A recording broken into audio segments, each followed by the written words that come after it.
Manjalamkuzhi effect മങ്കടയിൽ വീശിയടിച്ചപ്പോൾ സിപിഎമ്മിന് സംഭവിച്ചത് നാണം കെട്ട തോൽവി.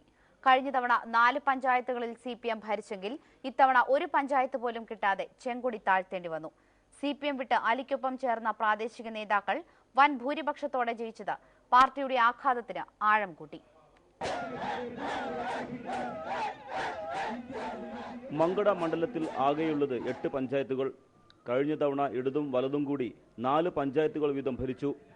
ഇത്തവണ പ്രചാരണം ശക്തി പ്രാപിക്കുമ്പോഴായിരുന്നു മഞ്ഞളാംകുഴിയിൽ പിണങ്ങി ഇടതിനോട് സലാം പറയുന്നത്. പിന്നീട് അരങ്ങേറിയത് പരസ്യമായ വിഴുപ്പലക്കൽ. അലി ജനങ്ങൾക്ക് വിശദീകരണം നൽകിയ അതേ കവലയിൽ വെച്ച് തന്നെ സിപിഎം മറുപടിയും നൽകി. അലിയുടെ അച്ഛനെ പോലും അധിക്ഷേപിക്കുന്ന രീതിയിൽ വിമർശനങ്ങളുടെ നിലവാരമെത്തി. പിണറായി വിജയൻ അലിക്ക് ചാർത്തി നൽകിയത് കീടമെന്ന ബഹുമതി. പക്ഷേ ഫലം വന്നപ്പോൾ ചിരിച്ചത് അലിയായിരുന്നു എന്ന് മാത്രം. ഒരു പഞ്ചായത്ത് പോലും നിലനിർത്താൻ സിപിഎമ്മിന് കഴിഞ്ഞില്ല.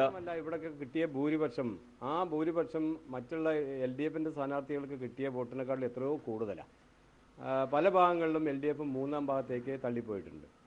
അലിക്ക് പിന്തുണയുമായി സിപിഎമ്മിൽ നിന്ന് പുറത്തുവന്ന പ്രാദേശിക നേതാക്കൾ വൻ വിജയം നേടിയത് പാർട്ടിക്ക് മറ്റൊരു തിരിച്ചടി നൽകി.